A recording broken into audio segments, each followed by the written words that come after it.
जय मसीहहरू सबैलाई फेरि पनि जय मसीह।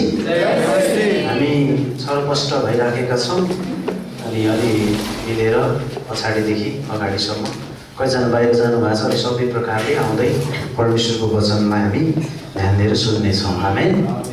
तयार हुनुहुन्छ? अलि आज सबैजनालाई आलस्य भइरहेछ जस्तो लागिरहेछ।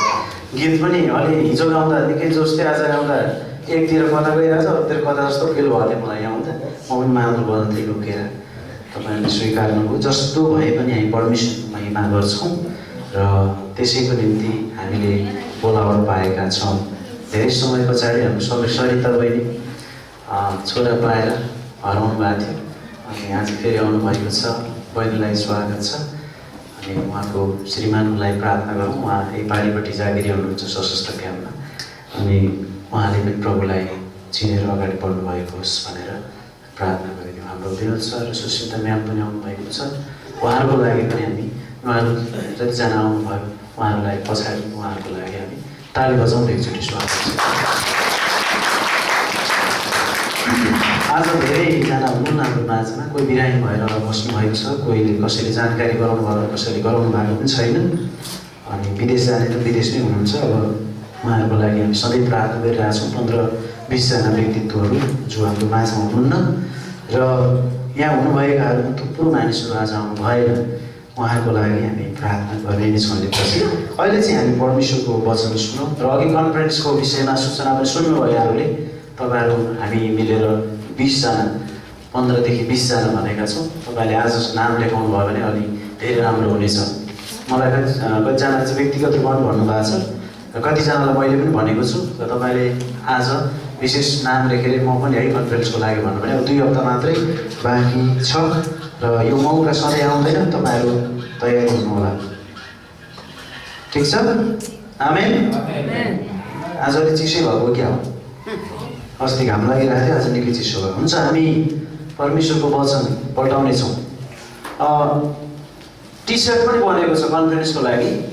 ग्रेटर रेसको लोगो सहित पछाडिपट्टि चाहिँ यसपालिको कन्फरेन्सको अथवा सम्मेलनको जुन थिम छ, जुन शीर्षकमा पास्टर सिमेलीले बोल्दै हुनुहुन्छ त्यो वचन राखेर पछाडिपट्टि पनि बनाइएको छ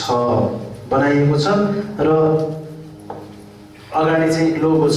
अनि त्यो टी सर्टलाई चाहिँ छाप्नको लागि लगभग 400 रुपियाँ परेको रहेछ।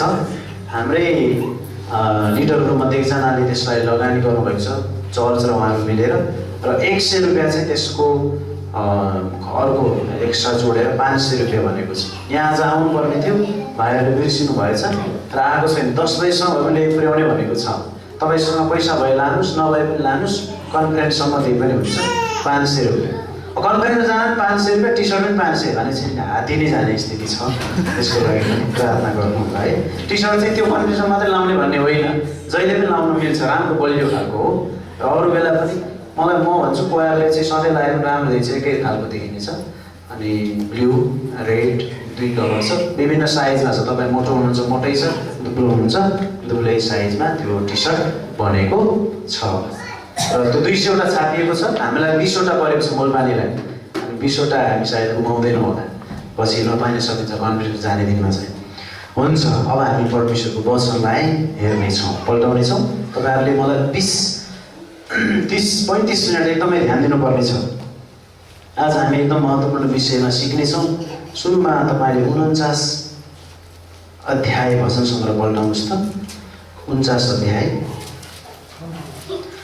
त्यस पछाडि 2 कोरिन्थी 4 अध्याय पनि पल्टाउनु होला। हामी हेर्नेछौँ।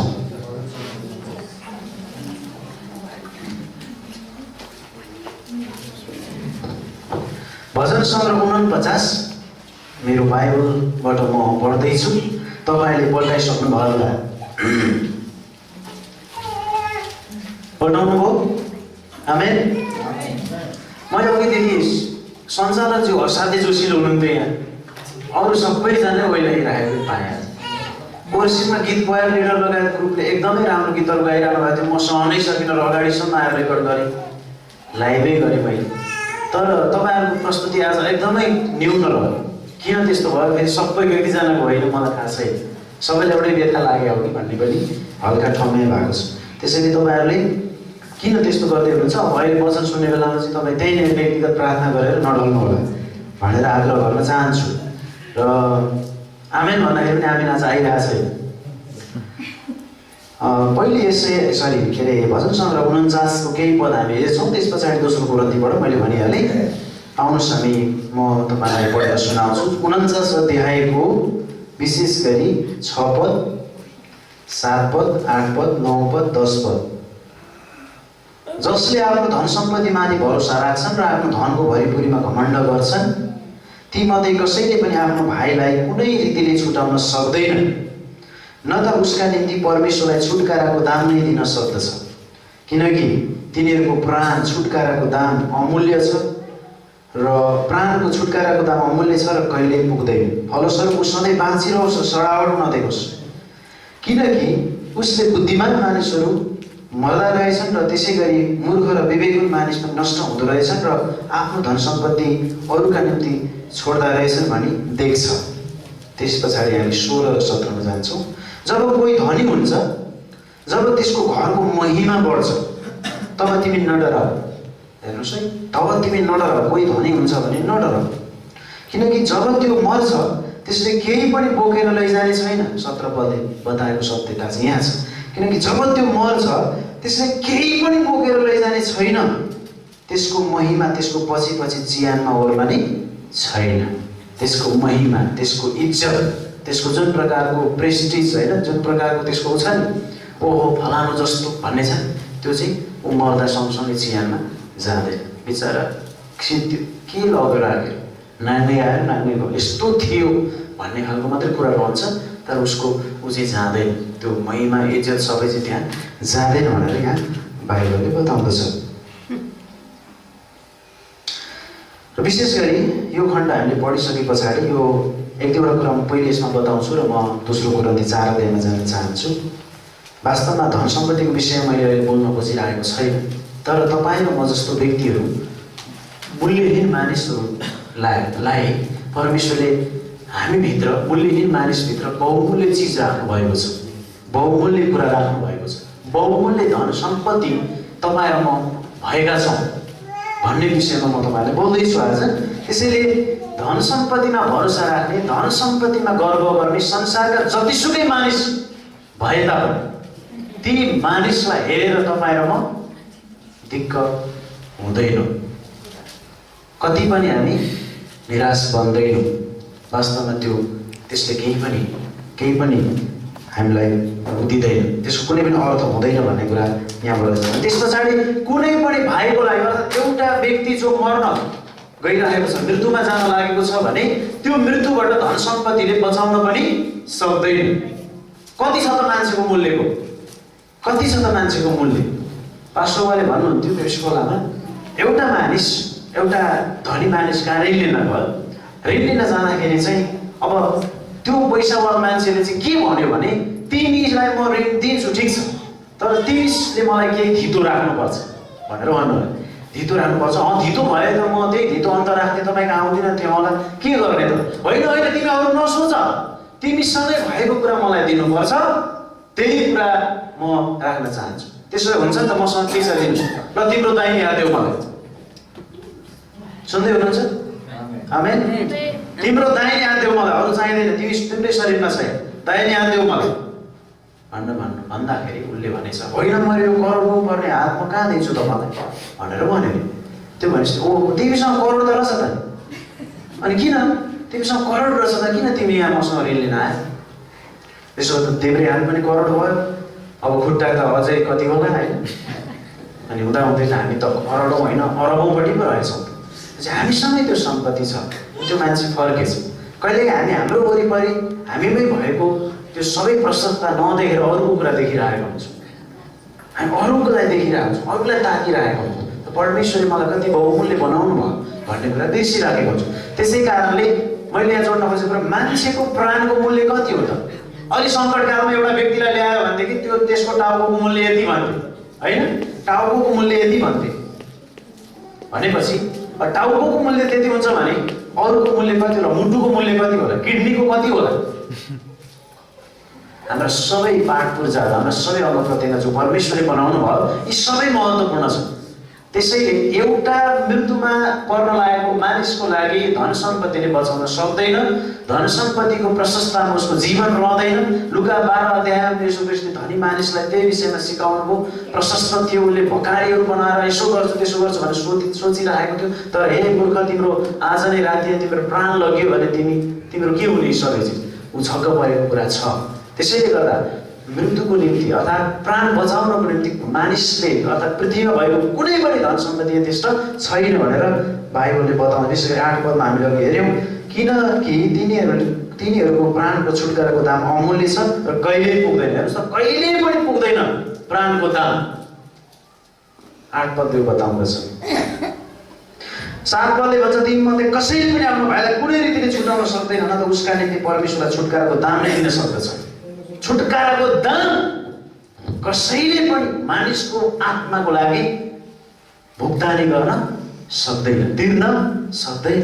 तर परमेश्वर पितालाई धन्यवाद होस्, उहाँले हामी पापी छँदै, हामी दुर्बल छँदै, हामी कमजोर छँदै, हामी शत्रु छँदै उहाँले आफ्नो एकमात्र पुत्रलाई बलिदान गरेर यथेष्ट पापको निम्ति अर्थात् त्यो आत्मा बचाउनको लागि, त्यो प्राणको निम्ति उहाँले चाहिँ मूल्य तिरिदिनु भएको छ।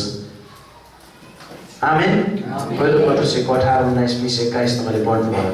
साँच्चै त्यो पिता पुर्खाबाट आएको कुराले होइन, हामी कुनै पनि धनले सुन चाँदीले होइन, तपाईँ र म ख्रीष्टको बहुमूल्य रगतद्वारा किनिएका मानिसहरू हौँ। त सबै मानिसलाई यो आह्वान गर्छ परमेश्वरको, यी सबै मानिसहरू बाँच्न सक्छन्, उहाँले मूल्य चुकाइसक्नु भएको छ। त्यसकारण तपाईँ म कति महत्त्वपूर्ण मान्छे हौँ भन्ने कुरा छ। अब हामी दोस्रो कोरिन्थीमा प्रवेश गर्छौँ भने त्योभन्दा अगाडि म तपाईँ अझै एउटा कुरा बताउन चाहन्छु। हेर्नुहोस् त, यो जीवन जतिसुकै प्रशस्त भए पनि हामीलाई कहिले म हिजो परबाट यता फर्किँदै थिएँ, सुसमाचार सुनाउने क्रममा मैले उहाँहरूलाई भने के भने अब यो बाटो यस्तो छ, अहिले हिउँदबाट ग्राभेल हुन्छ, आउने बर्खामा चाहिँ पिच हुन्छ। अब हाम्रो लागि हिलो बाटो कष्ट सिद्धियो, यो बर्खा सिद्धियो भनेर भन्ने क्रममा अनि मान्छे कति असन्तुष्ट छ त भन्ने कुरा त्यहाँ चल्ने क्रममा हामी सन्तुष्ट हुनु जान्नुपर्छ भनेर मैले भने। हामीसँग जे छ, हामीलाई जति दिएको छ, हामी त्यो कुरामा सन्तुष्ट हुनुपर्छ। म यही कुरा जाने र म यही कुरा मानिसहरूलाई भन्छु। सानो समूह भए पनि म बाँडिरहेको छु, सिकाइरहेको छु र तपाईँहरूको बिचमा म यही भन्न चाहन्छु कि प्रशस्त प्लेन भएको मान्छे, प्रशस्त संसारको धनी मान्छे, मैले कुनै पनि व्यक्तिको नाम लिइनँ, त्यो मान्छेलाई पनि सोध्यो भने त्यो मान्छे खुसी छैन। कारण मलाई घाटा लाग्यो भन्ला, कारण मलाई यस्तो भयो वर्षमा भन्ला, उसलाई पुगेकै छैन, अझै ऊ खरबपति हो भनेपछि अब उसलाई पुग्दैन भने तपाईँ र मलाई चाहिँ कहिले पुग्छ त? उसँग हामी जाँची नजाने हो भने त हामी कति वर्ष लाग्ला त हामी मरिसक्छौँ त, कहिले पनि ऊ जति धनी हुँदैन। ऊ त धनी छैन, ऊ त खुसी छैन भने, धनी भएर खुसी छैन भने तपाईँ र म कहिले पुग्ने त्यो दाजु? हामीलाई जे दिएको छ हामी त्यसमा सन्तुष्ट बस्नुपर्छ। हामी नाङ्गै आयौँ, नाङ्गै जान्छौँ, तर एउटा कुरा महत्त्वपूर्ण छ, परमेश्वरबाट हामी आएका छौँ। सृष्टिकर्ता को भनेर चिनेर हामी मऱ्यौँ भने, हामी यहाँबाट विदा गर्नु भयौँ भने धरतीबाट, यो चाहिँ सबैभन्दा असल हुन्छ भनेर भनेको उहाँहरू छक्क पर्नुभएको छ। अनि एउटा भाइ थियो, त्यो भाइले मलाई चिन्थ्यो म चाहिँ क्रिस्चियन हो भनेर। अनि पछि म यतापट्टि लागेपछि उहाँ चाहिँ क्रिस्चियन हो अनि चर्चको कुराहरू, उहाँले बाइबलको कुराहरू जोडेर गरे, जेको कुरा गरे पनि उसले भनिदियो भन्नुहुन्छ त्यहाँ। त्यो भनेपछि उनीहरूले ए है भन्ने जस्तो कुरा गरे त्यहाँ। त्यसैले हामी चाहिँ जहाँ गए पनि प्रभुको निम्ति कुराहरू गर्न सक्छौँ। जब हामी यो कुरा अनुभव गर्छौँ, जब यो कुरामा हामी सिकाइएका छौँ, स्थापित भएका छौँ, तब त हामी अरूलाई भन्न सक्छौँ। अनि त्यहाँ भेट्दा हो त है, है मेरो पनि पुगेन, यस्तै कुरा हामी गऱ्यौँ भने हामी पनि समान भयो। तर हामीले केही न केही त्यहाँ छोड्नु चाहिँ आवश्यक छ, जो हामीले बुझेका छौँ, हामीले थाहा गरेका छौँ। आमेन। त्यसैले वास्तवमा चराले गुण लगाइसके पछाडि, अन्डा पारिसके पछाडि कुनै पनि चराले बच्चा काटेर लगिसकेपछि त्यो गुणको के मतलब छ? फेरि त्यही गुणमा लाउँछ उसले? कुनै पनि अधिकांश चराले त्यो गुणमा लाउँदैन। हामीले घरमा पालेका घरेलु तीहरूले हुनसक्छ त्यसैमा परेवालेहरूले, तर भाइले कहिले पनि फेरि यहाँ त्यो गर्न चाहन्छ, फेरि उसले नयाँ तय गर्छ। त्यो गुणलाई भत्काइदिँदाखेरि केही फरक पर्दैन, त्यो झ्यास मात्रै हो। अर्थात् अर्को पनि भन्नु थियो, त्यो चल्ला निकालेर गइसके पछाडि त्यो अन्डाको के काम, त्यो खोलको के काम? गाउँतिर चाहिँ त्यो खोललाई पनि सिन्कामा त्यो यसरी, तपाईँहरूलाई थाहा छ कि छैन, त्यो सिन्कामा आएर खपडा राख्थ्यो। किन राख्यो मलाई थाहा छैन, मैले सानो बेलामा याद गरेको। त्यो खपडा राख्थ्यो किन चाहिँ थाहा छैन फेरि। भनेपछि त्यो खपडाको के काम? त्यहाँ महत्त्वपूर्ण कुरा जुन थियो नि त्यो कुरा चाहिँ के भइसक्यो, एउटा जीवन आइसक्यो त्यसमा। तपाईँ र ममा जीवन आइसक्यो। यो जतिसुकै सुन्दरता भए तापनि, जतिसुकै तपाईँ मेरो जे भए पनि, धन सम्पत्ति अरू संसारिक प्रतिष्ठा जेसुकै भए पनि, र शरीर स्वरूप जस्तो सुकै भए पनि, पाङ्गो टिङ्गो जेसुकै भए पनि खोल खपट होइन। जब यो भित्र भएको बहुमूल्य कुरा निस्किन्छ, परमेश्वरको समयमा उहाँले लानुहुन्छ, जसरी उहाँले उत्पत्तिमा फुकेर एउटा माटोमा हालिदिनु भएको थियो आफ्नो जीवनको साथ फु गरेर, त्यसपछि मान्छे हेर्न थाल्यो, हिँड्न थाल्यो। अब उहाँलाई नै यो दिनुभयो, उहाँले नै यो लाने अधिकार छ मान्छेबाट। अनि जब यो जान्छ नि, तब त्यो खपट होइन, त्यही कहाँ मरेछ, भेला भएर लगेर सिद्धि अरू बस्ने त्यो बिर्सिन थाल्छ। साँच्चै फलानु मरेको है, यति वर्ष भइसकेको छ भनेर कहिले काहीँ सम्झना आउँछ, त्यो परिवारलाई अनिवार्य सम्झना हो। त्यसकारण यो जिन्दगी केही पनि छैन, तर यो जीवनभित्र परमेश्वरले के राख्नुभयो। दोस्रो कोरिन्थी पल्टौँ त, दोस्रो कोरिन्थी 4 अध्याय हामी पल्टाउनेछौँ।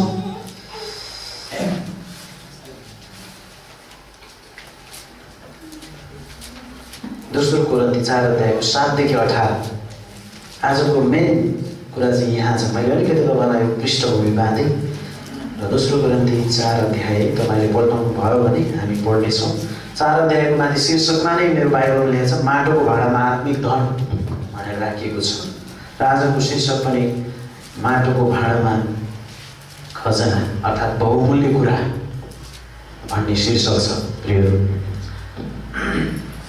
हामी पढौँ है त। 4को 7 देखि 18सम्मलाई हेरौँ न त, सरल हेरौँ। अनि त्यस पछाडि म केही कुरा तपाईँको बिचमा बाँडेर हामी आश्रित हुनेछौँ। तर सामर्थ्यको उत्तमता चाहिँ हामीबाटको होइन, तर परमेश्वरबाटकै होस् भनेर हामीसित यो धन माटाका भाँडाहरूमा छ। हामी चारैतिरबाट मिचिएका छौँ तर पनि सङ्कटमा परेका छैनौँ। हामी अत्याइएका छौँ तर हताश भएका छैनौँ। सताइएका छौँ तर त्यागिएका छैनौँ। तल फ्याँकिएका छौँ तर नष्ट भएका छैनौँ। 10 पद, येशूको जीवन पनि हाम्रो शरीरमा प्रकट होस् भनेर प्रभु येशूको मराइ सधैँभरि शरीरमा लिएर यताउता हिँड्छौँ। किनकि येशूको जीवन पनि हाम्रो मरिजाने शरीरमा प्रकट होस् भनेर नै हामी जिउँदाहरू येशूको कारणले सधैँभरि मृत्युको हातमा सुम्पिन्छौँ। 12 पद, यसै कारण मृत्युले हामीमा काम गर्दछ तर जीवनले तिमीहरूमा। हामीसित उही विश्वासको आत्मा भएको हुनाले मैले विश्वास गरेँ यसकारण मैले बोलेँ भनी लेखिए अनुसार हामी पनि विश्वास गर्दछौँ, यसकारण हामी पनि बोल्दछौँ अनि जान्दछौँ। जसले प्रभु येशूलाई बौराउनु भयो उहाँले येशूद्वारा हामीलाई पनि बौराउनु हुनेछ र तिमीहरूसँगै उपस्थित गराउनु हुनेछ, किनकि सबै कुराहरू तिमीहरूकै निम्ति हुन्। यसैले कि प्रशस्त अनुग्रहले धेरै मानिसहरूद्वारा परमेश्वरको महिमाको लागि धन्यवादको वृद्धि गरोस्। यही कारणले हामी हिम्मत हार्दैनौँ। हाम्रो बाहिरी मान्छे नष्ट हुँदै गइरहेको भए तापनि भित्री मान्छे चाहिँ दिनदिनै नयाँ हुँदै गइरहेछ। अन्तिम पद, किनकि हाम्रो छिनभरको हल्का सङ्कष्टले हाम्रो निम्ति नाप्नै नसकिने र सदा रहने भारी महिमा उत्पन्न गर्दछ। 18 पनि पढ्यो भने, किनकि हामी देखिने कुराहरूमा होइन तर नदेखिने कुराहरूमा हेर्दछौँ। किनकि देखिने कुराहरू चाहिँ थोरै दिनका हुन् तर नदेखिने कुराहरू सदा रहिरहन्छन्। आमेन। यो वचन पढाइमा हामीलाई फेरि आशिष भएको होस्। प्रियहरू, माटोको भाँडामा बहुमूल्य खजाना। के हो माटोको भाँडा? परमेश्वरले मानिसलाई केबाट बनाउनु भयो? केबाट बनाउनु भयो? माटोबाट। दिदी बोल्दै हुनुहुन्छ, तपाईँहरूको सास छ। सास हुने हरेक प्राणीले परमप्रभुको प्रशंसा गरोस्। माटोको भाँडामा के हालिदिनु भयो परमेश्वरले? पहिलो त जीवन हालिदिनु भयो, सास हालिदिनु भयो। हामी सास भए जस्तै गरी अलि जागरुक हौँ है। त्यसैले परमेश्वरले मानिसलाई माटोबाट बनाउनु भयो। कहिले पनि भन्नु भएन यो कुरा। र अब यो माटो, हामी जहिले पनि जे पनि भनौँ माटो, चाहे मेरो नाक जतिसुकै राम्रो होस्, चाहे मेरो कान अलिकति पल्टेको होस्, यो माटो हो। यो अलिकति त त्यो फरकपन ल्याउनलाई परमेश्वरले अलिअलि खुम्च्याइदिने त हो। नत्र उही नाक हो, उही कान हो, उही मुख हो, उही सबै त हो। विश्वका कोही पनि मिल्दैन। 8 अर्ब जनसङ्ख्या भइसक्यो अहिले र पनि केही पनि मिल्दैन। त्यसैले माटो हो यो। र यो माटोमा चाहिँ परमेश्वरले बहुमूल्य कुरा हालिदिनु भएको छ। त्यो कुरा चाहिँ सबैभन्दा ठुलो हो। यही कुरा चाहिँ तपाईँ र मबाट हरेक दिन निस्किनुपर्छ। यही कुराहरूको बारेमा चाहिँ मानिसलाई हामीले घोषणा गर्नु आवश्यकता छ। त्यसैले माटोको भाँडामा बहुमूल्य खजना छ, बहुमूल्य सम्पत्ति छ तपाईँ र मसँग। अनि हामी अरू धन सम्पत्तिको कुरामा कहिले पनि कम्पेयर गर्दैनौँ। कहिले पनि त्यो धन सम्पत्तिसँग संसारको धन बाइबलभरि हामीले हेऱ्यो भने त्यो केही पनि छैन। स्वर्गमा धन सम्पत्ति थुपार भनेको के हो? स्वर्गका कुरा खोजी गर भनेको के हो? हामी संसारमा हेऱ्यो भने हराउन सक्छौँ, यहीँ बिलाउन सक्छौँ। प्रियहरू, यो उसले चाहिँ खालि त्यही तलको कुरा मात्र हेर्छ अरे, दुम्सीले। त्यो कटुस भन्ने कुरा पाइन्छ जङ्गलमा, अनि त्यो कटुसको लागि चाहिँ उसले कहाँ मिठो बास्ना आउँछ त्यसलाई, त्यसलाई चाहिँ क्या हामीलाई बास्ना नआउला, तर कोही कोहीलाई बास्ना आउँछ नि त। मलाई मन परेको केटी अर्कोलाई मन नपर्न सक्छ नि त, किनभने फरकपन राखिदिएको छ नि त परमेश्वरले। जम्मैले एउटालाई मन परायो भने त बर्बाद भइगयो होइन। जम्मैले एउटै केटालाई त्यस्तै कटुस चाहिँ त्यो दुम्सीलाई चाहिँ असाध्यै बास्ना आउँछ अरे। यति बास्ना आउँछ कि त्यो कस्तुरीलाई नाइटोबाट आएको बास्ना आए जस्तो अनि कहाँबाट आयो भने दौडिन्छ, तर आफ्नै नाइटोबाट आइरहेछ होइन कस्तुरीलाई। भनेपछि त्यो कटुस चाहिँ त्यो दुम्सीलाई असाध्यै बास्ना आउँछ अरे। अनि उकालो हेर्नु नजान्ने त्यो खालि उठ्नु कहाँबाट आयो भन्दै उधिँदै जान्छ अरे कटुसको बोटको फेदमा पुग्छ अरे। फेदमा पुगिसके पछाडि जम्मै झरैसम्म खोतल्छ अरे। त त्यतिखेर माथिबाट त्यो अनि माथिबाट त्यो के अरे झर्छ, एउटा दाना झर्छ, झरिसकेपछि त्यहाँ भेटाउँछ, यहीँ पो हो कि भन्छ, टिप्छ खान्छ होइन। तर वास्तव माथि छ, उसले माथि हेरेको भए त्यहाँ कति लटरम्म थियो। जहिले पनि तपाईँलाई किन मलाई किन माथि हो कुरा, हामी खालि यहीँ खोजिदिन्छौँ, यहीँ भेट्छौँ कि यता पो छ कि हामी यतै संसारको बासना आउँछ तपाईँलाई मलाई धेरैचोटि चाडबाडको बासना आउँछ तपाईँलाई मलाई होइन। आहा देउसी खेलिन्थ्यो, ओहो दसैँ मानिन्थ्यो, ओहो तिज, मैले अस्ति यस्तै तपाईँलाई बताइसकेँ, तिज कहाँबाट सुरु भयो, दसैँ कहाँबाट सुरु भयो, के कहाँबाट सुरु भयो, अनि हामीलाई त्यही बासना आउँछ। अनि खोता अनि त्यही कुरा थियो। तर माथि कति लटरम्म छ, हामी हेर्न र टिप्नै जान्दैनौँ, दिइसकेको छ। आमेन। तपाईँको मेरो जीवन आशिष भन् दिइसकेको छ। बहुमूल्य पहिलो कुरा त माटोको भाँडामा बहुमूल्य धन राखिएको कुरा छ। त्यो कहिले पनि हाम्रो निम्ति अरू कुरासँग दाँच्न नसकिने कुरा हो। त्यसैले म त्यतातिर अझै उदाहरणतिर जान चाहिन्न, यहीँ जान चाहन्छु। र जब अत्यन्तै हामी तपाईँ म ध्यान दिएर परमेश्वरको वचन सुन्छौँ, परमेश्वरले हामीसँग साँच्चै नै हाम्रो हृदयमा काम गर्छ। त्यसकारण तपाईँ ध्यान दिन थाल्नुभयो, मैले अनुभव गर्न थालिसकेँ। परमेश्वरलाई धन्यवाद होस्। हामी जन्मेकै परमेश्वरलाई चिन्न र उहाँको वचन सुन्नको लागि हामी जन्मेको, विश्वास गर्नुहुन्छ? हामी जन्मिएकै पृथ्वीमा आएकै परमेश्वरको वचन सुन्न, उहाँलाई चिन्न र उहाँको महिमा गर्नको निम्ति मात्रै हो। एक दिन त सबै जानु नै छ, कतिखेर जाने मात्रै यो ग्यारेन्टी छैन, तर जाने ग्यारेन्टी छ। यो हाम्रो मौका हो यसलाई। पद 7 अनुसार चाहिँ धन चाहिँ हामीसँग माटोको भाँडामा छ। अब म तपाईँलाई केही कुरा बताउँ। जमिन खाल्टो खनेर राख्ने, कतिचोटि मान्छेले जमिनमा खाल्टो खनेर धन सम्पत्ति राखेको कुरा हामी पाउँछौँ। धनगढी किन भएको अरे थाहा छ? धनगढी किन भएको? त्यो धन चाहिँ पहिले चाहिँ गाड्थे अरे, साँच्ची भने फेरि कथा भने होइन। धनगढी किन भएको भन्दा जमिनमा गाड्ने थियो। अनि त्यो परम्परा त्यहाँ थियो, ब्याङ्कहरू थिएन त्यतिखेर, तर त्यो धन गाडेर राख्ने लुगाउने भएको कारण धनगढी भयो। यस्तो नामहरू नेपालमा थुप्रै अरू पनि मिल्छन् विभिन्न कुरासँग। त्यसैले मानिसले धनलाई माटोमा गाडेर राख्छ, कसैले घ्याम्पाहरूमा राख्छ, कसैले आलमारीहरूमा राख्छ, कसैले ट्याङ्काहरूमा राख्छ, कसैले बाकसमा दराजमा ताल चलाएर राख्छ। त्यो बहुमूल्य भएर राखेको हो नि त, होइन? बहुमूल्य भएर जता फ्याल्दैन भइहाल्थ्यो, 1 लाख यता पल्टाइदियो, 2 लाख उता पल्टाइदियो, जता जम्मै पल्टाइदियो भइहाल्थ्यो। तर त्यो बहुमूल्य भएर मान्छेले तालचा लगाएर राख्छ। आज तपाईँ र मसँग होइन त्यही धन छ, त्यसलाई कसरी तालचा लागेको छ, कसरी भएको छ, त्यो हामीले राखेको पनि त्यो परमेश्वरले राख्ने, हामी थाहा मात्रै पाउन आवश्यक छ। अहिले त मान्छेले ब्याङ्कमा फाइनेन्समा होइन जम्मा राख्छन्, घरमा राख्न छोडिसके, तर हामीमा राखिएको धनको विचार गर्नु, त्यो कसरी सुरक्षित परमेश्वरले गर्नुभएको छ है, कसरी छेकबार लाउनु भएको छ, कभर लाउनु भएको छ यसरी सबैतिरबाट, र परमेश्वरले त्यो हाल्दैछ। किन माटोको भाँडामा नै धन त अन्तै राख्दा पनि हुन्थ्यो नि त, अरू नै कुरा छँदैछ नि। तर माटोको भाँडो भए पनि, मूल्यहीन भए पनि परमेश्वरले, किनभने आफ्ना मानिसहरूमा त्यो कुरा राख्न चाहनुभयो, अर्थात् छुटिएका मानिसहरूमा त्यो राख्न चाहनुभयो, जसलाई उहाँले संसारको उत्पत्तिबाट छान्नुभयो, जान्नुहुन्थ्यो ती मानिसहरूमा उहाँले यो कुरा राख्नु भएको छ। हामीसँग थुप्रै छनौटहरू हुन सक्छन्, हामी कुन चाहिँ बाकसमा राख्ने, कुन चाहिँ मानिसलाई दियो भने सुरक्षित छ, कुन चाहिँ ब्याङ्कमा राख्यो भने हामी छान्छौँ भने जस्तै परमेश्वरले हाम्रो लागि छानेर यो कुरा दिनुभएको छ। अरूलाई पनि उहाँले राख्नुहुन्छ, दिनुहुन्छ उहाँको समयमा, त्यो समय आउँछ, तर हामीमा नै त्यो उहाँले प्रकट गर्नुभएको कुरा हामीले थाहा पाउन आवश्यक। हामी कमजोर छौँ, मूल्यहीन छौँ। भाँडोमा, यो मूल्यहीन भाँडोमा सम्पत्ति चाहिँ एकदम बहुमूल्य छ। मूल्यहीन भाँडोमा मूल्यवान सम्पत्ति लुकाइएको, राखिएको र यहाँ सुरक्षित गरेको कारणले हामी जहिले पनि तारो बनिरहन्छौँ संसारको लागि। आमेन। तारो बढिरहन्छ। कतिखेर पड्काइन्छ हामीलाई थाहा छैन, किनभने बहुमूल्य सम्पत्ति छ नि त हामीसँग। बुझ्दै हुनुहुन्छ? हामीसँग बहुमूल्य सम्पत्ति भएको कारण मानिसहरूको अगाडि हामी तारो बढिरहेको छ, सुट गर्छ कतिखेर हामीलाई थाहा छैन। यहाँको चिज देखेको छ उसले।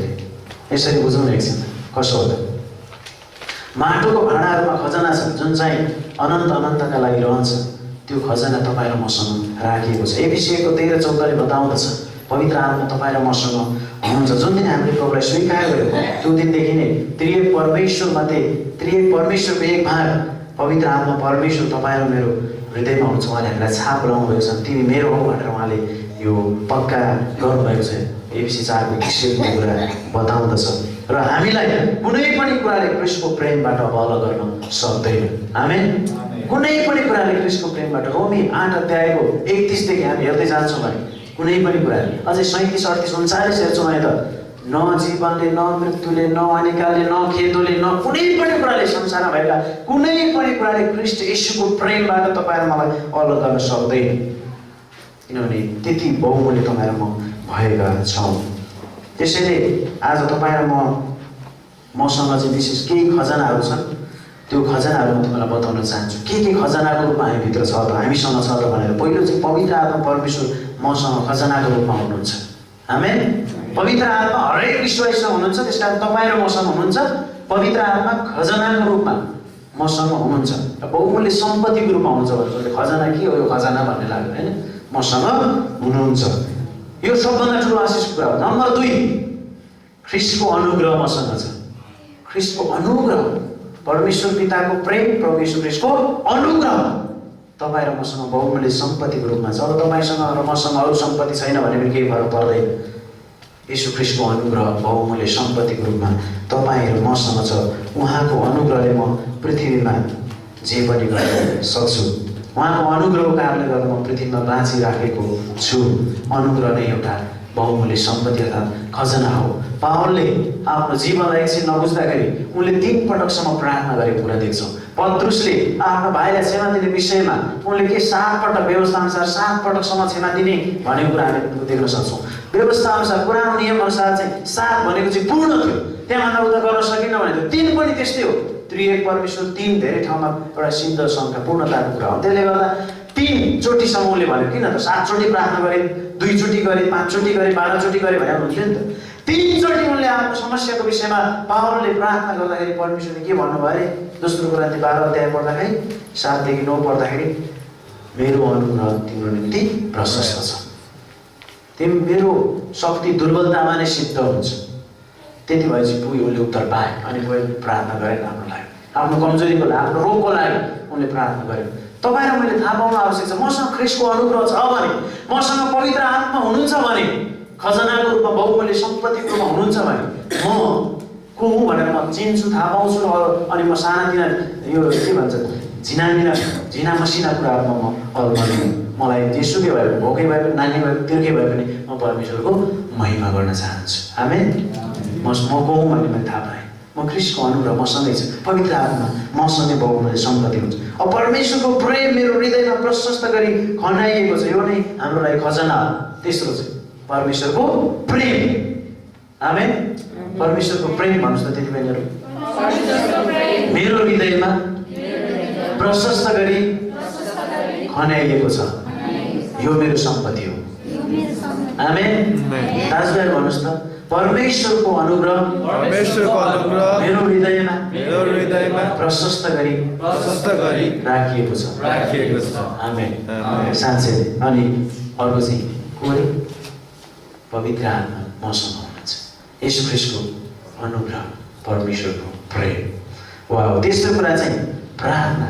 येशू ख्रिस्ट तपाईँ र मेरो निम्ति सधैँ प्रार्थना गर्नुहुन्छ, पितासँग स्वर्गमा हुनुहुन्छ अनि मध्यस्थ गर्नुहुन्छ। तपाईँ र म पनि प्रार्थना गर्छौँ, त्यसकारण हाम्रो अन्तस्करणबाट त्यो कुरा आउँछ। त्यस यो प्रार्थना गरेर हामी उहाँलाई भेट्न सक्छौँ। यो हाम्रो लागि बहुमूल्य सम्पत्ति होइन। राजालाई भेट्नको लागि कति कुराहरू हुनसक्छ, तर प्रभुले के भन्नुभयो? मलाई पुकार म तँलाई जवाब दिइहाल्छु। यिर्मया 33 यसैया 65:24 उहाँले के भन्नुहुन्छ? तिमीले भन्नुभन्दा अगाडि म जान्दछु, तिमीले बोल्दै बोल्दै म प्रार्थनाको उत्तर दिनेछु। आमेन। त्यसैले हामीसँग प्रार्थनाको सम्पत्ति छ, प्रार्थना गर्ने बित्तिकै भेटिहाल्छ। आमेन। त्यसैले यो हाम्रो लागि बहुमूल्य खजाना वा सम्पत्ति हो। नम्बर 5, तपाईँ र मसँग पदीय सत्यताहरू छन्। म को हुँ भन्ने विषय।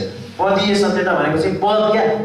म मेरो बुवाको निम्ति, मम्मीको निम्ति छोरा हो, म कसैको निम्ति सर भनेर पनि चिनिन्छु, म कसैको निम्ति दाइ भाइ भनेर पनि चिनिन्छु, म कसैको निम्ति पास्टर भनेर पनि चिनिन्छु। विभिन्न हिसाबले म एउटा सानो उदाहरण दिँदाखेरि चिनिन्छु भने जस्तै तपाईँ र मेरो पदीय सत्यताहरू छन्। के हो त पदीय सत्यता? यसो ख्रिस्टलाई विश्वास गरेपछि म परमेश्वरको सन्तान भएको छु, पहिलो नम्बरमा। आमेन। म निजी प्रजा भएको छु, म उहाँको उत्तराधिकार भएको छु, म पवित्र जाति भएको छु। मलाई अब परमेश्वरले कुनै पनि रीतिले छोड्नुहुन्न, त्याग्नुहुन्न। अब त्यहाँ हेर्छौँ भने बाइबलमा हामी हेर्छौँ भने कतिवटा कुरा छन्, पदीय सत्यताहरू छन्, 95 वटा छन्।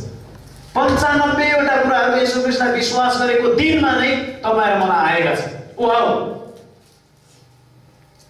एउटा पृथ्वीमा सामान्य रूपमा आमाको गर्भबाट जन्मिँदाखेरि फलानाको छोरो जन्म्यो, नाति जन्म्यो मात्रै भन्ने 2-4 भान्जो जन्म्यो, 2-4 सत्यताहरू त्यहाँ हुन्छन् होला, होइन? तर जब यसो ख्रिस्टमा हामी स्वर्गीय जन्म, नयाँ जन्म पाउँछौँ, 95 वटा कुरामा हाम्रो नाम बन्दछ, 95 वटा पदहरू हामीले पाउँदछौँ। त्यो पदीय सत्यता तपाईँ र मसँग छ। यो हाम्रो लागि बहुमूल्य खजाना, बहुमूल्य सम्पत्ति होइन? आमेन। बहुमूल्य सम्पत्ति। सबैजना यस्तै भएका छौँ, सबैजना। नम्बर 6, मण्डलीय जीवन छ, बडी लाइफ। आमेन। सुन्नुभयो? मैले मण्डली भन्दा मण्डली भने जस्तै अब सुने मैले। मण्डलीय जीवन छ, बडी लाइफ छ तपाईँ र मसँग। हामी एक्लै जिउँदैनौँ। मेरो निम्ति अर्कोले पनि प्रार्थना गरिराखेको छ, वास्ता गरिरहेको छ, तपाईँको निम्ति पनि अर्कोले त्यस्तै गरिरहेको छ। हामी बडी लाइफ छ तपाईँ र मसँग।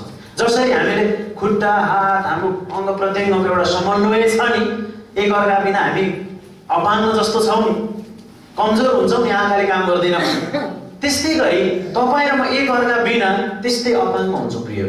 त्यसैले एउटा बडी लाइफ, एउटा मण्डलीय जीवन छ। यो जस्तो ठुलो कुरो के होला? जब मैले विश्वास गरेँ, गाउँमा बाट काठमाडौँ आएँ, पढ्दै गर्दा प्रभुलाई विश्वास गरेँ, अनि विश्वास गरेपछि म एक्लो भएँ। मेरो कोही पनि त्यो एरियामा क्रिस्चियन पनि छैन, कोही पनि छैन, म एक्लो भएँ। एक्लो भइसकेपछि मैले विचार गर्न थालेँ, ला म त के भयो होला है भनेर। अनि जब मैले ख्रिस्टका जनहरू, मानिसहरू भेट्न थालेँ, ओहो कति म गाउँमा बसेको भए म एउटा मास्टर बन्न आएको थिएँ, यहाँनिर पढेर मास्टर बन्न आएको थिएँ। तर मास्टर होइन, पास्टरतिर बललाई परमेश्वरले त्यतातिर सोच्नु भएको छ, उदाहरणको निम्ति। अनि अब म एउटा मास्टर भनिन्थ्यो होला गएर, अनि त्यो मास्टर भनेर त्यतिमै एउटा जिल्लासम्म चिनिन्थ्यो होला।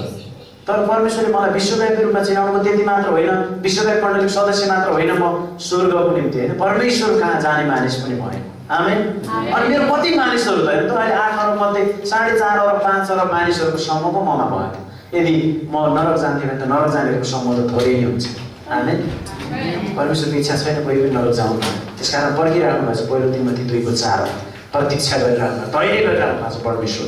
त्यसैले म ठुलो एउटा हैसियत, अर्थात् मसँग एउटा मण्डलीय जीवन भयो, यति ठुलो विश्वव्यापी मण्डलीको एउटा सदस्य भएँ म। त्यसकारण तपाईँ कहिले नसोच्नु म एक्लै छु, अप्सरा म एक्लै छु, मेरो घरपरिवारमा नसोच्नु, होइन? परमेश्वर हामी ठुलो समूहमा छौँ, ठुलो परिवारमा हामीहरू हुर्किँदैछौँ, बढ्दैछौँ। हाम्रो लागि प्रार्थना भइरहेको छ। आमेन। वास्ता भइरहेको छ। नम्बर 7, बाइबल मेरो बहुमूल्य सम्पत्ति हो। आमेन। 7 नम्बरमा राखेको बाइबललाई चाहिँ 1 नम्बरमै आउँछ। तर बाइबल मेरो साथी, बाइबल मेरो जिन्दगी, बाइबल मेरो सबै थोक, बाइबल मेरो टुकटुकी। वाह! बाइबललाई तपाईँ यसो भन्न सक्नुहुन्छ, एकदम माया गरेर। बाइबल जब तपाईँहरू म पढ्छौँ, बाइबलबाट हामी सबै कुरा थाहा पाउँछौँ। बाइबलबाट परमेश्वर, हाम्रा परमेश्वर, बाइबलका परमेश्वर, संसारका परमेश्वर थाहा पाउँछौँ। हामी को थाहा पाउँदछौँ, पाप, अनुग्रह, प्रेम, सबै कुरा, शैतान, हरेक कुरा थाहा। बाइबल मेरो बहुमूल्य खजाना, बाइबल मेरो सम्पत्ति हो। आमेन। तपाईँसँग केही पनि छैन भने बाइबल त छ नि, बाइबल त छ नि। आजको बिहान म मिसनरीहरूको जीवन पढ्दै थिएँ, मण्डली इतिहास बाइबल कलेजमा पढाइराख्नु परेको कारणले अलि धेरै त्यसमा मनन गर्दै जाँदाखेरि हडसन टेलरको विषयमा, लिभिङस्टोनको बारेमा थुप्रै यस्ता नामहरू छन् जो अफ्रिकामा, चाइनामा सुसमाचार लाने। चाइनामा तपाईँको सुसमाचार लाने जो हडसन टेलरको बारेमा हेर्दाखेरि उनले सबै वहाँनिर इङ्ल्यान्डमा भएको, सबै बेलायतमा भएको त्यो उहरूलाई सुविधालाई छोडेर उनी आएर त्यहाँ बसे। चाइनिजहरू त्यतिखेर त्यहाँ युद्ध भएको थियो, युद्ध हुँदाखेरि एकदमै त्रसित थिए उनीहरूदेखि, किनभने बेलायतले चाइनालाई हराएको थियो। अनि त्यो हराएको समयमा उनीहरू चाहिँ अब एउटा अलिकति खैरे मान्छेदेखि डराइहाल्यो। त्यस्तो अवस्थामा उनले कपाल कालो पारे, चाइनिज लुगा लाए, चाइनिज भाषा सिके, किनभने चाइनिजै हो भने त भन्न सकियो। अनि एक दिनको कुरा हो, उनी एकदमै यति गाह्रो अवस्थामा थियो, एउटा परिवारलाई भेट्न गएको, केही पनि रहेनछ, उनीसँग एउटा सिक्का मात्रै थियो। यो 19औं शताब्दीको कुरा हो, 1800 र 1900 को बिचको। अनि त्यस पछाडि त्यो अवस्थामा उनले के गरे भन्दाखेरि एउटा सिक्का छ, अब दिउँ भने भरे खाने छैन।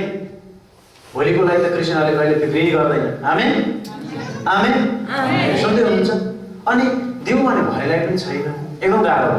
त्यस पछाडि प्रार्थना गरे, परमेश्वरले जुटाउनुहुन्छ भने, अनि उनलाई मनमा सही नै भएन। त्यसपछि उनले भने मनमा आयो, दे एउटा सिक्का दे। उनले दिए। अनि घरमा आए, घरमा के अरे बस्ने ठाउँमा आए, सानो झुपडीमा परालको बनाएर बसेको, डेरा बसेका थिए सुख सुविधा छोडेर। त्यहाँ आएर गर्दाखेरि चाहिँ कसैले खाम छोडिदिरहेको थियो। जम्मा सिक्का पैसा एउटा भएको पनि त्यहाँ छोडिदियो परिवारलाई। घरमा आफ्नो वासस्थानमा आउँदाखेरि एउटा खाम छ त्यहाँ, अनि खाममा नाम ठेगाना केही पनि छैन। अनि त्यहाँ चाहिँ 2टा सिक्का रहेछ। तिम्रो निम्ति हो यो भनेर परमेश्वरले चाहिँ अचम्मै गर्नुहुन्छ। त्यसै लुकाएको 37, यिर्मिया 32 को 17, यिर्मिया 32 को 27। परमेश्वरमा कुनै कुरा कठिन छैन भनेर लेखेको छैन, सबै कुरा सम्भव दिए। अनि परमेश्वर उनले यो थाहा गरे कि परमेश्वर चाहिँ जुटाउने परमेश्वर 100% हो भन्ने कुरा थाहा गरे कि 2टा सिक्का, एउटा त्यो 2टा। त्यस कारण दिनुको सुन्दरताको विषयमा तपाईँ मैले जान्नु, तपाईँ जति खुम्च्याएर राख्नुहुन्छ बढ्दैन, त्यो घटेरै सिद्धिन्छ। खोल्नुहुन्छ बढेरै जान्छ। आमेन। त्यही मण्डली दिन्छौँ हामी जे कुरा परमेश्वरको महिमाको लागि छुट्याउँछौँ, आदर गर्छौँ। अनि त्यो भयो। त्यस पछाडि अर्को एउटा साथी लिएर भोलिपल्ट हिँड्दै थियो, एउटा डुङ्गामा जानु पर्ने, डुङ्गामा जाँदा डुङ्गा पल्टेर साथी डुब्यो। पिटर भन्ने साथी डुबिसकेपछि चाइनिज मान्छेहरूलाई उसले भने भाषा आउँथ्यो उसलाई त आउँदैन थियो। अनि लौ न लौ, गुहार बचाऊ भने ऊ पनि अत्तालिएको छ पानीमा, लौ न गुहार भने उनीहरू हेरेर तिमी मलाई कति पैसा दिन्छौ, पैसाको डिमान्ड गरे चाइनिजहरू। तिमी मलाई कति सिक्का दिन्छौ, कति दिन्छौ, अनि मात्रै बचाउँछु भने। होइन बचाउनु म जे छ म दिन्छु गर्छु भने उसले भनेन, किन उसँगै छैन बिचरा। के गर्ने, त्यो सिक्का खाइहाल्यो। त्यो सिक्का एउटा सिक्का अघिल्लो दिन, भोलिपल्ट अर्को सिक्का, एउटा सिक्का, भोलिलाई त्यहाँ खाएर गयो के छ थाहा छैन, पैसा छैन उसँग। अनि उसले भन्न सकेन पैसा, त्यतिकै म गरिदिन्छु भने आश्वासन दिनु पनि ठिक होइन। हेर्नुहोस् है, धेरै कुरा सिकिन्छ त्यहाँबाट। त्यस पछाडि के भयो त भन्दा त्यो चिच्याउँदै गुहार माग्दा त्यो साथी मऱ्यो। उनीहरूले एउटा ठुलो पाठ सिक्यो त्यहाँबाट, प्रभु यहाँ यी मानिसहरूले बचाइदिएको भए मान्छे बाँध्थ्यो, तर यिनीहरूले यस्तो गरेको कारण मेरो साथी मऱ्यो। आज संसारमा हजारौँ मानिसहरू यसरी मरिराखेका छन्, तिनीहरूलाई मृत्युबाट मैले बचाउनुपर्छ, ख्रिस्टमा बचाउनुपर्छ, उनीहरू नरक जान्छ भनेर उनी यति धेरै त्यहाँबाट झन् एउटा साथी गुमाए। तर उनले यति धेरै झन् प्रार्थनासहित सुसमाचारमा लाग्यो। उनी सुत्दैन थिए राति पनि। आमेन। गरिबको घरमा प्रार्थना गर्ने, सुसमाचार सुनाउने, एकदम। अनि उनले पछि गएर 1135 जना मिसनरीहरू त्यहाँ पठाउन सक्यो। अनि चाइनामा आज हेर्नुहुन्छ भने करोडौँ विश्वासीहरू छन्, पहिलो व्यक्ति जसले सुसमाचार त्यसरी दिएर। आमेन। त्यसकारण कसैले भनेका छन् जब हामीले नरकको वास्तविकता थाहा पाउँछौँ भनेदेखि हामी रुँदै मानिसहरूलाई सत्यको खबर सुनाउन हिँड्छौँ है। रुँदै नरकको वास्तविकता थाहा पायौँ भने नरक कति दर्दनाक छ। तपाईँ र म त त्यहाँबाट विजय भइसक्यो, बाँचिसक्यो। ती मानिसहरू मेरो आफन्तहरू साथीभाइहरू त्यहाँ नजाउँ भनेर रुँदै हामी लौ थाहा जेसुकै मूल्य चुकाएर भए पनि हामी मानिसहरूलाई प्रचार गर्नको निम्ति हामी जान्छौँ। त्यसकारण प्रिय बाइबल जब हामी जान्दैनौँ भने हामी यो कुरा गर्न पनि सक्दैनौँ। बाइबल हाम्रो बहुमूल्य सम्पत्ति। मसँग धेरै समय छैन, म फटाफट जान चाहे। नम्बर 8 मा प्रतिज्ञाहरू मेरो निम्ति र हाम्रो निम्ति बहुमूल्य सम्पत्ति हो। कति प्रतिज्ञा? बाइबलमा लगभग 8000 वटा प्रतिज्ञा छ। म तिमीलाई कुनै रीतिले छोड्दिनँ, म तिमीलाई कति छ कति यस्तो त। चिन्ता नगर, बिक्री नगर, म तिम्रो परमेश्वर हुँ, म आमाले भन्दा तिम्रो आमाले बाउले त्यागे तपाईँ, सबै हाम्रो लागि 8000 लगभग प्रतिज्ञाहरू छन्। यो प्रतिज्ञाले तपाईँहरूको लागि सबैभन्दा ठुलो सम्पत्ति हो। संसारको धन नभएर केही फरक पर्दैन। बहुमूल्य सम्पत्ति हामीभित्र राखिएको छ, प्रतिज्ञाहरू हामीसँग छन्। आमेन। अन्तिम सिद्धिएको कार्य सबैभन्दा हाम्रो लागि स्पष्ट र बहुमूल्य खजना हो। सिद्धिएको कार्य यीशु ख्रीष्टले तपाईँहरू सबै कुरा क्रुसमा सिद्ध्याउनु भएको छ। त्यसका सिद्धिएको कार्य फिनिस्ड वर्क भन्छ यसलाई। यो चाहिँ तपाईँ र मेरो लागि सबैभन्दा बहुमूल्य खजना। अब तपाईँहरू मैले केही गर्नु परेको छैन। ती कुरा मुक्तिको निम्ति परमेश्वरले हामीलाई सबै कुरा गरिदिनु भएको छ। र हामी परमेश्वरको निम्ति हामीले जानेको हामीलाई दिएको भार जिम्मेवारी सुसमाचारको कार्य हामी गर्न सक्छौँ। यसरी बाहिरबाट हेर्दा साधारण रूपले कमजोर माटोको भाँडाहरू तर हामीसँग अदृश्य रूपमा प्रशस्त धन सम्पत्ति छ। साधारण रूपमा हेर्दा लुते लाङ्ग्रे।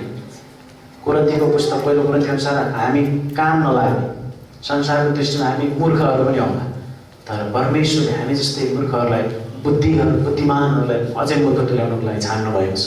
आमेन। त्यसैले सांसारिक रूपमा हामी कमजोर, केही लुते लागे केही पनि नदेखिने जिना मसिना मान्छेहरू भए तापनि हामीभित्र अदृश्य रूपमा बहुमूल्य खजनाहरू प्रशस्त सम्पत्तिहरू राखिएको छ। हामी ती धनी मानिसहरू हौँ। जब हामीले विश्वास गर्छौँ त्यति बेलादेखि नै तीनवटा कुराहरू हाम्रो शत्रुको रूपमा हामीसँग एकदम एक्टिभ भएर आउँछन्। संसार, शरीर र शैतान। पहिलो यूहन्ना 2:15-17 अनुसार। तर ती कुराहरू तपाईँले मलाई बारम्बार घचघच्याउन खोजे पनि, एट्याक गर्न खोजे पनि, जिस्क्याउन खोजे पनि, होइन, हामीलाई अल्मल्याउन खोजे तापनि, डिस्टर्ब गर्न खोजे तापनि संसार, शरीर र शैतान हामीसँग छ, शरीरमै छौँ हामी। ती कुराहरू भए तापनि तपाईँहरूमा कहिले पनि नडराउँ, हामीसँग बहुमूल्य खजना छ। पद 8 र 9ले हामी भनेअनुसार, दोस्रो कोरिन्थी 4:8-9ले भनेअनुसार हामी चारैतिरबाट तिरस्कृत भएका पारिएका छौँ तर हताश भएका छैनौँ। वाह, कहिले पनि हताश नहुनुहोस्। ख्रिस्तानी पनि यस्तै रहेछ, उता गएको पनि भएन, त्यता गएको पनि भएन, यता जाँदा पनि ठिकै लागेको थियो, लास्टमा भएन, यो पनि त्यस्तै देउता रहेछ भनेर तपाईँहरूमा हताश हुने, पतित हुने, फर्किने यस्तो कुराहरू चाहिँ तपाईँहरूको जीवनबाट परमेश्वर चाहनुहुन्न। किनभने तपाईँहरू मलाई बाइबलले भन्छ हामी हताश भएका छैनौँ, चारैतिरबाट हामी तिरस्कृत भए तापनि। किन विश्वासीहरू संसारमा सताइन्छन् त? 3टा कुरा भनेर अन्त गर्छु। किन विश्वासीहरू संसारमा सताइन्छन् त? पहिलो कुरो यूहन्ना 16:33 अनुसार क्रिस्चियन हाम्रो परिचय भएकोले, क्रिस्चियन हामी दाजुभाइ भएकोले तपाईँ र म संसारमा सताइन्छौँ। कारण अरूलाई उत्साह दिनको निम्ति भनेर, हामी जस्तै परिस्थितिमा जिएकाहरूलाई उत्साह दिन सकौँ भनेर तपाईँ र म संसारमा सताइन्छौँ। हामी सताइनु आवश्यकता छ। दुःख कष्ट आउँदाखेरि आदिनु आवश्यकता छैन। हामी सताइन्छौँ कारण ख्रिस्टसँग हाम्रो के छ? परिचय भएको छ। नम्बर 2 दोस्रो कोरिन्थी 4:16 र 18ले बताए अनुसार हामी इनाम र महिमा पाउनको निम्ति सताइन्छौँ। हामी सताइनु आवश्यकता छ र हाम्रो लागि कहिले पनि नओइलाउने महिमाको मुकुट परमेश्वरले तयार पार्नु भएको छ। त्यसकारण तपाईँ र म यहाँ सताइन्छौँ तर माथि इनाम पाउनको निम्ति। त्यसरी कहिले पनि हामीले घबराउनु पर्दैन, डराउनु, अप्ठ्यारो मान्नु पर्दैन कि परमेश्वरले तपाईँ र मलाई चम्किलो तारा जस्तै बनाउनुहुन्छ। दानियल 12:3 आकाशका तारा जस्तो तपाईँ र मलाई बनाउनको निम्ति तपाईँ र म सताइन्छौँ। जसरी दानियल र उनका साथीहरू सताइएका थिए। अन्तिम कुरा, तेस्रो कुरा चाहिँ दोस्रो कोरिन्थी 4:10 र 11 भनेअनुसार जुन खजना अर्थात् सम्पत्ति हामीमा छ त्यो प्रकट गराउनलाई भित्र के छ त भन्ने कुरा दाइ देख्नु पर्यो नि। किन फोडिन्छ त अलमारीहरू? भित्र के छ? होइन, गहना मात्रै छ कि पैसा मात्रै छ कि के छ त? त्यो कुरा थाहा पाउनको निम्ति तपाईँ र म सताइनु आवश्यकता छ। भित्र के छ थाहा गर्न र चारैतिरबाट तपाईँ र मलाई आक्रमण हुन्छ, ढुङ्गाले हानिन्छ। कतिजना मानिसहरू ढुङ्गाले हानेर शहीद भए, कोही चिर्किए, कोही काटिए, विभिन्न प्रकारले शहीद भए प्रभुका दासहरू। किन भन्दा भित्र के छ त्यो थाहा पाउनको लागि, प्रकट हुनको लागि। माटोको भाँडो जब फुट्छ तब भित्र देखिन्छ। तपाईँ र म माटोको भाँडो भनेको एकदम कमजोर भाँडो। माटोको भाँडो भनेको जतिखेर पनि फुट्न सक्छ। भनेपछि तपाईँ र म जतिखेर पनि फुट्न सक्छौँ, तर फुट्नु आवश्यक छ र यो भित्रको बहुमूल्य कुरा देखिनको निम्ति तपाईँ र म सताइन्छौँ। किन सताइन्छौँ? 3टा कारणले। येशू ख्रीष्टसँग परिचय भएकोले, इनाम पाउनलाई र फुटेर भित्रको बहुमूल्य कुरा थाहा पाउनको निम्ति तपाईँ र म सताइन्छौँ। अन्तमा पास्टर कालो भन्ने इन्डियामा जो हुनुहुन्छ उहाँ अझै 2 गुणा बढी चम्किनु भएको छ। त्यति धेरै सताइनु भएको छ। एक प्रकारले आक्रमण छ चारैतिरबाट, दुष्टको आक्रमण पनि हो त्यो। अयुब चारैतिरबाट सताइएका थिए तर उनी भित्र के थियो भन्ने कुरा प्रकट भएर जब उसले पृथ्वीमा डबल आशिष पाए। आमेन। सबै कुरा सिद्धियो तर सम्पत्ति सिद्धियो, सबै कुरा अयुब पढ्नुहोस् त तपाईँ अयुबलाई, अन्तमा उनको दुःखभर भयो, भित्रको कुरा प्रकट भयो। त्यस्तै गरी पास्टर काल सताइएको अवस्थामा हुनुहुन्छ, बिरामी हुनुहुन्छ। त्यस्तो राम्रो मान्छे मैले 5-6 वर्ष अगाडि देख्दा उहाँ कति राम्रो आएर बोल्नु भएको मान्छे अहिले गर्नुपर्ने हुन्छ। मलाई थाहा छ कतिजना देख्नु भएको छ होइन। त्यो अवस्थामा चारैतिरबाट त्यो भयो तर पनि उहाँ अरू भए ए भनेर सायद ब्याक्सलाइड भइसक्थ्यो। अरूले कति त्यस्तो टर्चर दियो तर उहाँ झन् 2 गुणा बढी चम्किनु भएको छ। कारण अहिले पनि वचन प्रचार गर्न सुन्छ, त्यो अवस्थामा पनि परमेश्वरले किन त्यो हुन दिनुहुन्छ त भन्दा माटोको भाँडो फुटोस्, त्यो भित्रको बहुमूल्य कुरा देखियोस् भने। आमेन आमेन। हामी के हौ? माटोको भाँडा हौ। हामीसँग के छ? बहुमूल्य खजना छ, चिजहरू छ, बहुमूल्य सम्पत्तिहरू छ। हामीसँग 9वटा कुराहरू हामीले थाहा छ र 3वटा कुराहरू हुनको निम्ति हामी सताइन्छ। वाह, परमेश्वरले तपाईँलाई मलाई आशिष दिनुभएको छ। हामी एउटा खोल मात्रै हौ, अन्डाको खोल, चराको एउटा खोल जस्तो हामी आज छौँ, भोलि नहुन सक्छ। बाइबलले एक कुरा बताउँछ, तर हामी को हौँ भन्ने कुरा थाहा पाएर अरू मानिसहरूलाई यही सत्यता बताएर हामी परमेश्वरको महिमा गरौँ। परमेश्वरले हामीलाई आशिष दिनुभएको होस्। हुन्छ, त्यहाँ टी सर्ट पनि आएको कुरा